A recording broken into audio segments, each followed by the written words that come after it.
আসসালামু আলাইকুম, grammar class 5-এর সবাইকে স্বাগতম। আজকে ভিডিওটি খুবই চমৎকার হবে যারা টেন্স মনে রাখতে পারে না। টেন্স কয় প্রকার, প্রেজেন্ট টেন্স কয় প্রকার, পাস্ট টেন্স কয় প্রকার, ফিউচার টেন্স কয় প্রকার, যারা এই প্রকারগুলো মনে রাখতে পারে না, আজকের ক্লাসটি শুধু তাদের জন্য। আমরা ইতিপূর্বে জেনেছি যে টেন্স সাধারণত 3 প্রকার: প্রেজেন্ট টেন্স, পাস্ট টেন্স এবং ফিউচার টেন্স। এই present tense, past tense, future টেন্সের আবার প্রকার ভেদ আছে, প্রত্যেকটারই আবার 4 প্রকার। প্রেজেন্ট টেন্স 4 প্রকার, পাস্ট টেন্স 4 প্রকার এবং ফিউচার টেন্স 4 প্রকার। আমরা মনে রাখার জন্য বক্সের মধ্যে 4টা শব্দ লিখেছি: indefinite, continuous, perfect and perfect continuous. এই 4টা শব্দ মুখস্থ হলেই আমাদের প্রেজেন্ট, পাস্ট এবং ফিউচারের 4 প্রকার টেন্স সুন্দর করে মুখস্থ হয়ে যাবে। যে আমরা মুখস্থ করি যে ইনডেফিনিট, কন্টিনিউয়াস, পারফেক্ট এবং পারফেক্ট কন্টিনিউয়াস।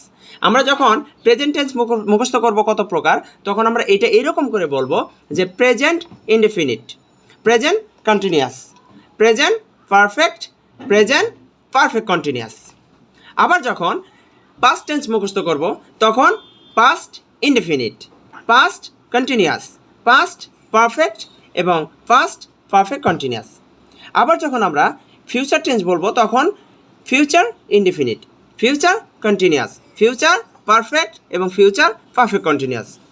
আমরা শুধু এই 4টা শব্দ মুখস্থ করলেই প্রেজেন্ট টেন্সের 4টা, পাস্ট টেন্সের 4টা এবং ফিউচার টেন্সের 4টা খুব সহজে এবং অনায়াসে মুখস্থ করে ফেলতে পারবো।